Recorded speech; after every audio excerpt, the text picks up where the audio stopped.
I learned English through watching Family Guy, you know. People wearing black suit with Glock 22 Wow. barged into our doors. I personally lost my mother from to starvation. So North Korean secret police interrogated me for 2 weeks and they wanted me to confess that I was trying to... So what is it actually like living there? Is it like the movie that they tried to stop? The interview? The interview, yeah. You know, Kim Jong-un is my, he became the dictator after I left North Korea. Oh, okay. So I don't really know, like, he's, you know, the reign of terror. Right. But Kim Jong-il, right, his father, like, again, like, I'm not trying to generalize North Korea, right? Because, I mean, there are some people, you know, who lives, you know, far better lives than any other, you know, middle-class Americans in North Korea, right? Yeah. But for the most part, yes, we do have starvation, and I personally lost my mother from starvation. Yeah. It's okay. When I was 11, so I know what it feels like, and I know, and like, you know, I try to tell people that when you try to look at North Korea, it's like a big puzzle with a lot of different pieces missing. Yeah. And us North Korean defectors are bringing in the little pieces, right? And each of them are unique and they're very different, right? But still make up the big story. To explain the story to the American people? Yeah. Okay. Yeah, right. Yeah, For you to understand what North Korea is really like. Yeah.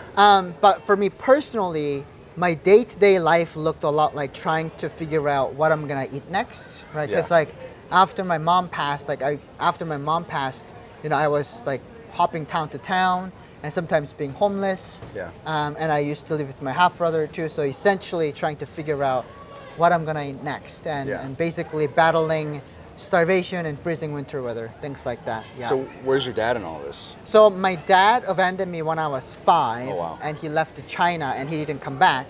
I lost my mother 6 years later when I was 11 from starvation. Yeah.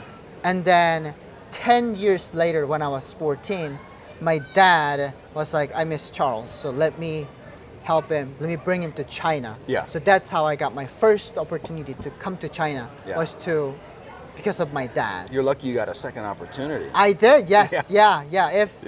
And I'm thankful that because I escaped North Korea when I was a child, right? Yeah. And then I got captured when I was a child, and I was sent back to North Korea.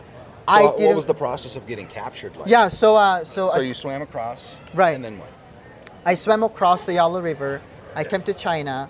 My dad was on the other side of waiting for me with a taxi cab. Yeah.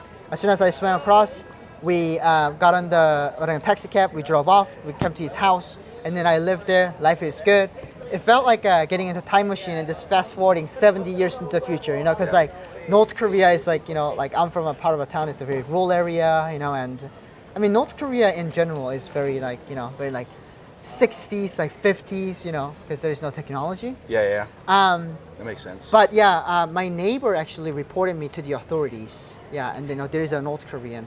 So this was in China? In China, yeah. And then I got captured, and then I was sent back to North Korea. I assume he got money or something out of it, right? Incentives, incentives, yeah. Because there is like a reward for reporting North Koreans to authorities. Yeah. How does that process even work? You just pick up the phone and your neighbor picked up the phone and called them, or what? Yeah, it's called like a 911 in the Chinese like world, right? It's yo ling. It's like a 110. So that's the police line, and then they would like. I remember like you know, one time we were having a family dinner, right? My dad and a couple of other people, and then they just not police officers, right? Not Chinese police officers, people wearing black suit with Glock 22. Wow. Barged into our doors. And then, hi everyone, before we get back to the video, if you'd like to help me be a voice to voiceless North Koreans, share my story with more people, and get access to some exclusive behind the scenes videos, please consider supporting me on Patreon. The link is going to be in the description below. Thank you and enjoy the rest of the video. Wow. Barged into our doors, and then without announcing or anything, came into our house, like, let's go.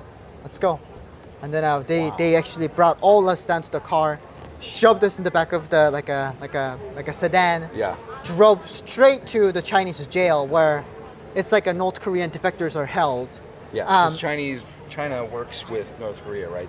North They're Korea. in a good relationship. That's together. right. That's Yeah, right. okay. Yeah, that's why Chinese government don't recognize North Koreans as refugees. They capture them or economic migrants. Send them back. Yeah, Send that them makes back. sense. Yeah. And then I was in the Chinese jail for 2 weeks waiting to be sent back to North Korea, right? Yeah. So I have like fingerprints, my name, my pictures, and my date of birth and everything. Like Yeah. the Chinese database has it. And then after that, I was sent to North Korea in handcuffs. Yeah. Right, and I came to North Korea, and then the secret police, North Korean secret police, Yeah.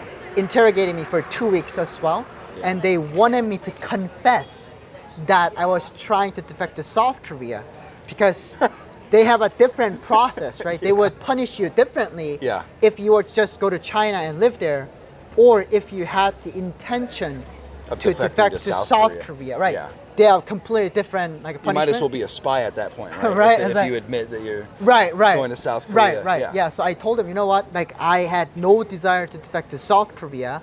I went to China to live with my dad, Yeah. and I just begged them to understand. And eventually they did. And then they sent me to a North Korean defectors detention center. Yeah. And then that's when I was 15. And in there, I was forced to work up to 12 hours every day, Yeah. eating 15 kernels of corn per meal. So 15 kernels of like the cow feed. It's not the regular corn that we eat. Yeah. And then, I was malnourished, and then I was eventually released because I was malnourished. I couldn't even stand up or even lift my arm. Yeah. And I was a worthless worker, and they sent me back to my half brother's house. So if I was an adult, right? If I was an adult, like, I would have gone to 4 years of prison camp after that. Oh, okay. Yeah, but because yeah. I was a minor and because I was a child, I didn't. I just needed to serve that 9 months in that detention center. Yeah.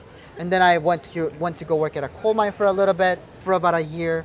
And then while working at a coal mine, it was very dangerous because there are a lot of course, yeah. accidents, Well, cave-ins. technology is just so behind there. As Yeah, well. we don't have we actually push the coal cart with our Yeah. bare hands, and yeah, without coal, it's just like 1,000-pound steel coal cart, Yeah, right? yeah. And we're just pushing that miles into the mountains, and we'll crawl down the smaller tunnels with empty sacks, and only return once they're full. Yeah. Anyway, after working there for a year, I decided, you know what? It's gonna be same death. Either I die here Yeah. or die trying to escape North Korea again. So I decided to do that again, and then I made it out. So Yeah. how did you come to learn English and then go from China to here? Oh yes, I didn't speak any English when even after coming to America. Okay. Yeah. So when I would assume. Yeah, when I was in China, I met a broker who was helping. So my dad. Eventually I escaped North Korea, and then I came to China, and then like I was walking in China for 3 days without any water or food, and eventually my shoe fell apart, my feet got blisters, it popped, it started bleeding, and I couldn't walk anymore, collapsed, and then a Good Samaritan actually picked me up. He took me to his house, Yeah. and then he gave me medication, food, and the next morning he connected me to a South Korean pastor, and that pastor helped me to get to my dad's house. And my dad, eventually, he's like, you know what? If you stay here, you're gonna get captured again. So you gotta go to South Korea. I was like, okay, I'll try that.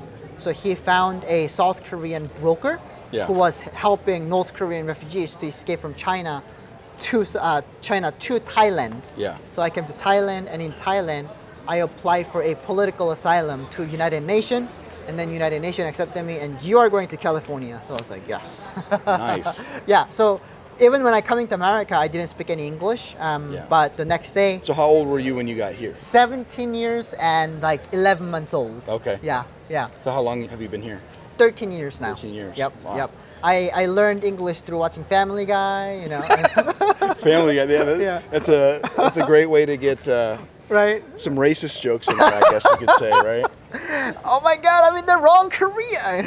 Yeah. That's one of my favorite lines. Is that the Peter actually he's going to some kind of Olympic anyway. He gets put out of the train, and he gets to come to North Korea, and then he says like your missiles, I'm about to go ballistic. So what do yeah. you do now? I'm a software engineer. I Nice. do code for a living, and I just do this in a part time. I Yeah. want to raise awareness of what's happening in North Yeah. Korea. But yeah, and share my story. And I tell that to people, like, freedom, right? Yeah. What does freedom mean to you? Yeah. But freedom to me is sharing my story, you know, with you Yeah. and you know, with You social definitely media. worked for it. You earned it, man. Thank you so much. Okay. Thank you Sweet. so much, man. Yeah.